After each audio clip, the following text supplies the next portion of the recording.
radio station. It's the Comeup, baby.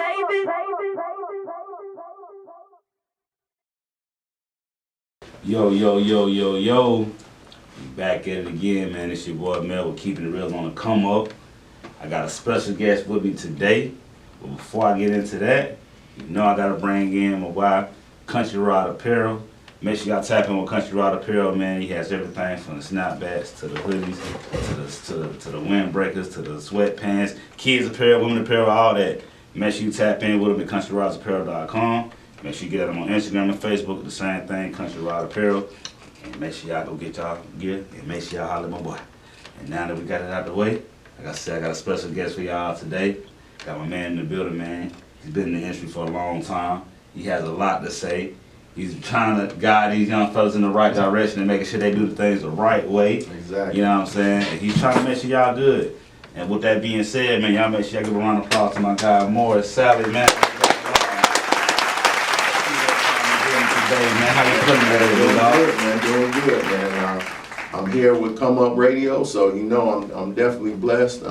Thank you for having me, and hey, I'm ready to talk, man. Hey, I'm glad to have you on here, man. It's been a little long time coming, man. Yes. I'm trying to get you locked in. You finally got it going on. Yes. So man. So let's get into it, man. Yeah. So let's talk about you, man. Let's talk about where you coming from, what you're about. And let's see how this is going to turn out, man. Well, like you say, man, government name Morris Sally, but online is Mo One Only. And I run a producer cipher called SCLofi, as y'all can see from the t-shirt. SCLofi. SCLofi is a producer cipher and network event, which it pushes whereas producers come together. I have everything from the laptops to the drum machines to people on their phones, you know, that sort of thing, because everybody, you know, they produce however they got to produce. And so, you know, basically it's a cipher. So just like an MC cipher where you pass the mic, well, we pass the aux cord. And so people kind of tell me that I've coined it a little bit different than a lot of producer cipher. I'm like, you said producer cipher. I'm about to ask you, okay, so producer cipher, I never heard exactly. Of so basically you just plug in. Exactly. You plug into the mixer and we pass the aux cord. So what I mean by that is, like I say, people tell me I've coined it a little bit different. And what I mean by that is usually a producer cipher is whereas they might have 5 to 6 producers on the list of who's going to play that night. And they have to come up with a 15-20 minute set. Whereas mine is a little bit different because I did it for 8 to 9 months by myself. So, you know, if you can think a 4-hour event, doing it by yourself, laptop on one side, drum machine on the other side, and I'm going back and forth. The way I hooked it up is that if one producer came in the house, then plug him in, I do a beat for 2 minutes, he do a beat for 2 minutes. 2 producers came in, 3 producers came in. So no one would be left out if they came in and wanted to play their beats. So you can imagine now I've got it up to, man, on average it's like 10 producers will come in. And so now, you know, 2 minutes a beat and passing that aux cord around. And then also, you know, when you got the beats, you got the MCs, you got the singers, you got the poets. First half is I do with just producers because it is a producer cipher. Then in the middle, I cut it about 7 because we go from 5 to 9. I cut it about 7. I give my spiel on what I've seen or what I'm thinking, what's going on in the industry. You know, give them some tidbits of information on what I see they could be doing on social media, that sort of thing. And then the second half that's when it's an open mic where MCs can jump on the beats that are being played and run into the cipher. So, it's a beautiful thing, man. It's a beautiful thing. So I know you've been in the industry for a long time. Yes. So let's go back. So how did you even get in the industry? Like, what made you get lead? Man, I tell you, let's start where we're here. I'm about to turn 55 years old. We know that hip hop is only 50 years old. So again, I was there when there was no such thing as hip hop. Yeah. You know, I think just like with anybody else, when that bug caught you, it caught you. You know, I'm originally from Detroit, Michigan, so when it hit, man, it hit like a ton of bricks. Like, man, this is something I want to do. Yes. You know, and from that point on is where, you know, you still got to live life. I went into the military, was in California, during the time of being in the How long were military. you out there in California? I was in California 4 years in the service and 6 years out of the service. So I was in California for 10 years. Yeah, you got a little stamp over there too then. That's a long time ago. Yes. I still got a lot of connects, a lot of hookups. Matter of fact, I just did an interview with one of my brothers, man, dear brother, called Two Scoops. Okay. A lot of y'all that are younger may not remember the first Gladiator show that came out. Okay. So this was in the early 90s. The first Gladiator show came out. My brother was the one that was the national and international champion, and I just interviewed him last night on an impromptu thing because of the fact is that they're finna do a 30 for 30 on the whole show come May 30th and 31st. So, so you know, you connect with a lot of people doing a lot of things, man, and you know, I'm also in one of the books as far as the Beastie Boys is concerned. So yeah, man, I connected with a lot of people and done a lot of things. So, you know, back in, so I'm guessing this was in the 90s when you were out in Yes. Cali. So how was it being out in the 90s? That was an era when California was definitely Man, you know, people always think of Cali as Ice Cube, you know, Snoop Dogg, Dre, but it was an underground scene that was out there as well. There was the Razzcassers, the Black Eyed Peas, and I ran with that crew, you know. So with that crew, more gangster rap? Or? No, Black Eyed Peas and this the Black Eyed Peas? Black Eyed Peas. Black Eyed Peas, okay. And Razzcass and Saphir and those, you know, that was that more lyrical, you know. It was the more lyrical side of the West Coast. Always been on for that. Exactly. So it was the more lyrical side of the West Coast, and that's what I was. That was from California. Yeah. Are they from LA? Oh yeah, all LA. You know, then you had groups coming from Oakland that was not a part of the Too Short, you know, but they were doing their thing as well. So you know, San Diego, all of that, man. So did a lot of blues mix in back in that era, like, cause I'm being like now you in the scene. How what did anybody mix in, like the Black Eyed Peas mixed in? With I want to say that, you know, they mixed in probably behind the scenes. You really didn't really hear too many records that came out. You had Snoop Dogg even talked about, which was a part of that underground scene called Freestyle Fellowship, and he was saying, man, they was bumping that Freestyle Fellowship, and when he said that, and I remember, you know, you think about Freestyle Fellowship, and then I listened back to Snoop Dogg, he did have that jazzy kind of flow, but he took it on a gangster tip type thing. So so everybody kind of influenced everybody, but it was just the way that they did it. You know, and sometimes it was more on a more boom bap side, whereas the boom bap side might have, you know, gave the creative side to the gangster side, which we know Dr. Dre, he sampled drum breaks and stuff like that. Exactly. So Exactly. Even not Snoop, but Ice Cube too. Exactly. Which, you know, he jumped on, you know, with cats out there in New York and all of that. So you know, so it all went hand in hand, you know, how you do things. So how was the East Coast West Coast beef at the time? Like, with the man, it was terrible.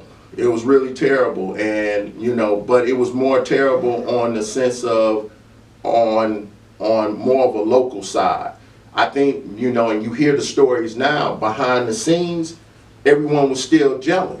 You see what I'm saying? I mean, you know, LL talked about how he was still coming to California and he was chilling with Dr. Dre. You see what I'm saying? So I think on a local street level, it was that, you know, that distaste for New York and New York distaste for LA and that sort of thing. But behind the scenes, everybody didn't fall into that. It was the media that, which we know now, that really pushed it.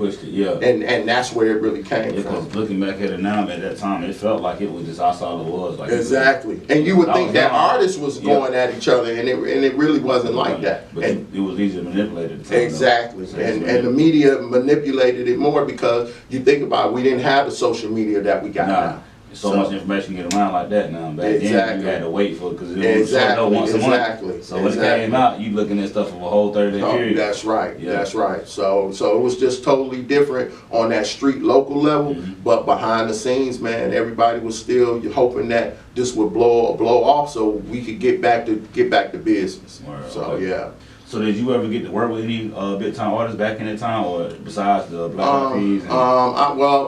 Actually, I actually got a chance to see the come up of the Black Eyed Peas and a lot of artists. Had one opportunity where I could have got with Ice Cube, but you know, man, you know, all your ducks got to be in the row. And when they wasn't in the row, you know, I ended up missing that opportunity. So, you know, but I was more, like I say, on that underground scene and dealing with those type of artists more so than, you know, than dealing with like the Cubes and the Snoops, because you know, they had their people and their stuff was locked up. Okay. So you say you was out there for 10 years. What made you come to South Carolina? How you find South Carolina? Man, I tell you, you know, there's always that personal thing. You know, I'm married. I got kids. You know, the bottom half fell out in the 90s, and you know, the wife was from Philly. I'm from Detroit. She didn't want to go home. I didn't want to go home. So it was the fact that she had a brother out here that was married to someone from Star, South Carolina. They was in Anderson, so it was like, man, let's see what South Carolina is all about. And sure, I shot on out here. Me and her are not together, but hey, South Carolina's been my home for a minute now. So you fell in love with South Carolina? Oh yeah. Hey man, don't want to go back to the snow. So you landed here, I guess, and you said 98? Yeah, 98. Okay, landed in 98. So getting here, how was it when you first came? South Carolina 98, country. Yeah, I mean, getting out here, man, I just seen the potential. I mean, it's always been where, you know, you go to different places and you hear the lyrics. I mean, even though, you know, it's coming to the South, people was lyrical out here. You know, Greenville, Anderson, Spartanburg, it was lyrical. So, you know, I turned up and tried to bring what I learned in California out here. You know, trying to get people to go on college tours at that time, trying to get people to really do the promotion and marketing and branding thing at that time. So, you know, it's just, I've always kind of kept pushing that narrative because I seen the potential here. And then we see where Atlanta is right now. We see where, you know, Charlotte and Raleigh, Durham and what they're doing. I'm still trying to push the narrative out here in South Carolina. I feel like now the wheels are turning now, and I feel like the South has always been a thing going on. I feel like Outkast kind of bought, you know, the Georgia area out and all that, but I feel like now's a good time. Exactly. But like, how was it? So when you first came in, did you start as soon as you got out here? Oh yeah, as soon as I got out here, man, because like I say, you know, I know that if you don't start something, it'll never start. So once I got out here, I was pushing the narrative. Around about 07, I got with a producer named Propain The Great, which is now he goes by Propain in the 70s. And man, you know, heard his production. It was off the chain. Hooked up back with my people in California. So we did some placements. We got placements with 3-6 Mafia, with the 3-6 Mafia show. We got placement with Irv Gotti. You know, we got a placement with I'm trying to think. We did a placement with out in Detroit. Slipping my mind. Was down with Eminem and it's slipping my mind. But we did a major production. Not Royce the 5'9". I'm trying to think of the artist's name right now. But anyway, you know, we did a major placement with that artist as well. And so, you know, with that being said, man, it's just, I've always seen the potential out here. You know. So, seeing the potential, how was it like back then? As far as I know, it was lyrical, but like, did we even have a radio back then? Everything was really grassroots and local back in 07. You know, the 010, man. I mean, that's why I tell, you know, the younger guys that's here, man, is whereas we had a magazine, SC magazine. We had SC award shows. We had open mics. We had producer battles. You know, we had a lot of things going on, but I think, man, because of ego and I think because of that bag, you know, what ends up happening is cats start looking more towards Atlanta instead of keeping everything contained. What do you feel like? Do we need like a lot of more A&Rs to come through? I think what needs to happen, man, is that we need to keep developing on an independent level, and we need to keep networking, and we need people like yourself We need Comeup Radio. We need more bloggers. We need more media people. We need photographers, videographers. That's not just so much as shooting videos, but shooting where it's content. You see what I'm saying? To make people aware of what's going on in the Upstate all the way down to Charleston. Yeah. You know, so we can stay independent and have that ownership. I mean, we got the internet now, so you know we can get on all streaming platforms. So I don't think we need actually A&Rs to come tell us what to do. I just think we need to A&R what we doing. Yeah, and that's what we need to do. Go on A&R. Yes, I feel like we're going in the right direction, but how can you feel like we can capitalize off of what we do? Because I bet that's the biggest thing too. People feel like how can they make money? Not saying that they're the focal point. Yeah. But if you got 5 mixtapes out, you got a good one, you paying for shows and stuff, like how can you start making money? Yeah. To be able to continue to grow, because you keep investing your money, you don't run out of money. Exactly. So what would be a way to start to make money outside of this?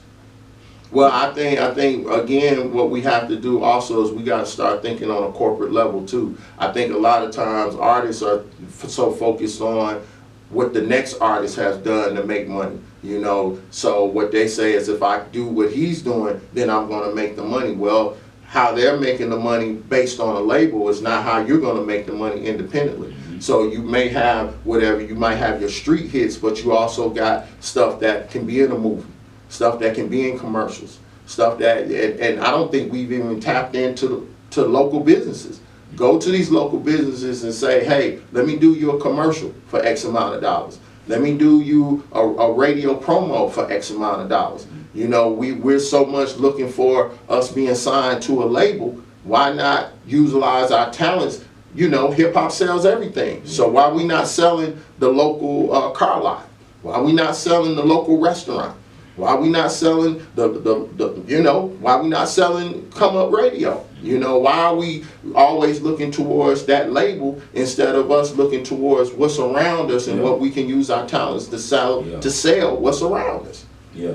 And I think if we start making that bag that way, then what ends up happening now, you're making the money to whereas now you're comfortable enough to the point where you're not just looking for that label. Looking for label, you need to utilize your community around you. Exactly. You got the community back and you really ain't. That's right. Yeah. That's right. You know, I mean, that's what Atlanta does. That's what Charlotte does. I mean, you think about it. You listen to their local commercials. They got local artists doing their commercials. Yeah. And it's just simple as that. But you have to think on that corporate level instead of always thinking that, hey, I can just put out the next trap song and then I'm gonna get paid that way. Nah, you gotta have a community behind you. Exactly. Because it make it easier when you do go get that deal, because now you're not signed for nothing, because you already know how to make money. Exactly. That makes sense. That makes sense. So let's get into SCLofi. Yes.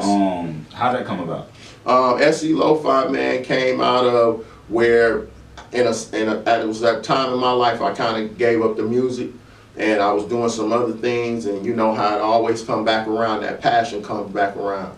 So when that passion came back around, I had been following a guy named Stolen Drums online, and come to find out that they were doing a producer cipher in Atlanta called Controllerize. And what year was this? This was around about 2017. Okay. And then Controllerize actually went up to Asheville. So I went up to Asheville and I couldn't believe it. 100 people are there to see guys play beats. No rhymes, no artists, no singers. They just was there for them to play beats. I said, you know what? This is it. This is what I'm talking about. Inspiration started. So I took that concept, I brought it back to Greenville, and like I say, man, 8-9 months, I was just doing it by myself. Mr. Frank, Miss Yvonne, they believed in what I was doing. Idea Dream, thank you, Idea Dream, 506 Rutherford Street. They're a black-owned art, health, and wellness store. And they was like, man, we like your concept, we like your vibe, bring it to our store. 8-9 months I was doing it on my own. They kept patting me on the back, it's gonna come, and then it finally came. Yeah. It finally came in and it definitely worked out. So how long did it take? You said 8 to 9 months? 8-9 months, man. So you do it once a month? Once a month. You've been doing it for 6 years straight? Yeah, I've been doing it now, going on 3 years. My second year anniversary will be September of this year. So you done did about 23 on? Yeah, yes. It's getting bigger and bigger. Yes, yes it is, man. I'm averaging, and this is including producers, I'm averaging anywhere between 30 to 50 people. That's good. And, you know, per event. That's good. And they're coming from everywhere. Asheville, Charlotte, Atlanta, all the local areas right here, Spartanburg, Anderson, you know, all through Greenville, man. So it's been a blessing, man. That's good. That's good. Yeah. So at SCLofi, man, what's the meaning behind it? The meaning behind SCLofi, SCLofi, it's a music out there that's pretty much producer based, which is lo-fi music. It's been pretty much in colleges where people listen to instrumentals instead of listening to lyrical music that really helps them study. Okay. And SC, South Carolina, man. South Carolina lo-fi. And I know you said it's producer based. I want to touch base on how you feel about the music industry now as far as just the toxic music and the producers. I know back then it was more producers bringing in the artists, and now you just flip. So with that, with SCLofi, how's that going along with the where the industry is now? Well, first I want to go ahead and put this in there since I jogged my memory. Obie Trice, Detroit Summer is what me and Propain The Great was actually did. But also, what I try and do with the event is bring the talent and the exposure as well as the power back to producers. Okay. Because if you remember, hip hop was pretty much ran by the DJ as well as the producer. So the bag was coming to the producers, which they actually went out and got the artists. And that's why it kind of stayed lyrical. Whereas, not taking away anything from artists, but the artists now are so much where they want to get the bag now. They're looking at what's going on, and they're looking at and they're listening to what the industry is telling them is dope, you know, and what they need to do to get the bag. Whereas a producer, if you know anything about producers, it's things that they will do for free. They do this music for free. So they're not so quick to take the bag and just want anything over their music. But what's happening is that the artists have the money, the producers don't have the money. So now, if you think about it also, whereas the music is real dope, but some of the artistry is kind of questionable. So what I try and do is bring the entrepreneurship and the ownership back to the producers and let producers know there's other ways for you to make money. You can make money TV shows, you can make money movies, you can make money commercials, you can make money through YouTube channels, using your music through YouTube channels. There's a lot of ways to make money with your music. So now you don't have to succumb to what is being heard over your music. Yeah.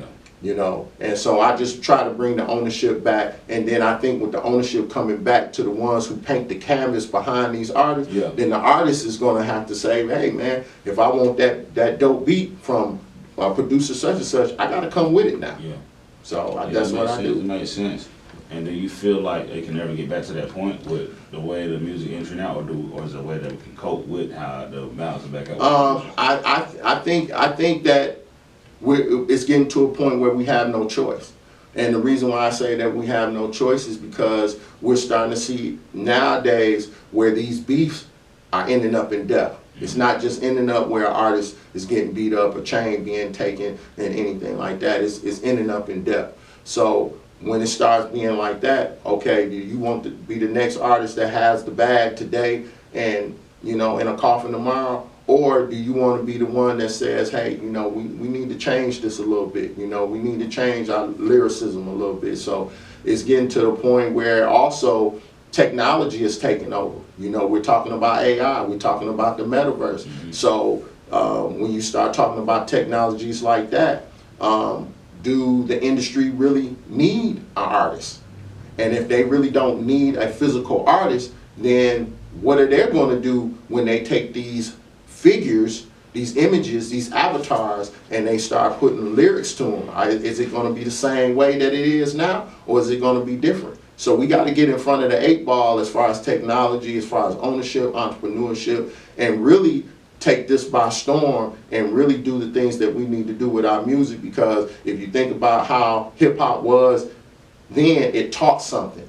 It might have taught me about what was going on in your hood, and it taught you what was going on in my hood, but at the same time, we also brought up the hood at the same time. So I just think it's getting to a point where it's gonna have to change. It's definitely gonna have to change. And I know it's a lot of it be the drill music and stuff like that. It was crazy. Now you got like New York drill, some kind of, you know, gravitate over. The South gonna have a drill now. Yeah. You know what I'm saying? But I think though it does definitely have to change. Though. Yeah. A lot of blood being shed. And at the same time, man, where we got to look at too is that, you know, if we're just doing what everybody else is doing, how do we get seen in South Carolina? Yeah. South Carolina has to have a sound. South Carolina has to have something that's a little bit different from everybody else to be noticed.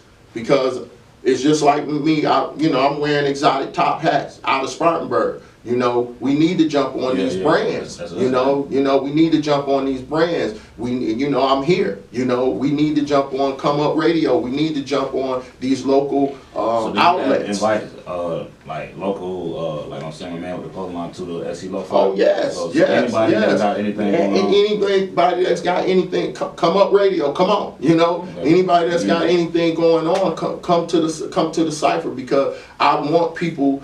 I want the producers to meet everybody, and I want everybody to meet the producers. You know, I want the artists to gravitate to each other with artistry. You know, I want, the photographers. I tell anybody, man, create a team. Come here and come to SCLofi event and create a team. Get you a photographer, get you a videographer, get you a media person, promotion, marketing, branding, get you some information, and be the artist, be the producer, come together and create yourself a team, because that's the only way you're going to be able to do it. For sure. So you gotta have a team.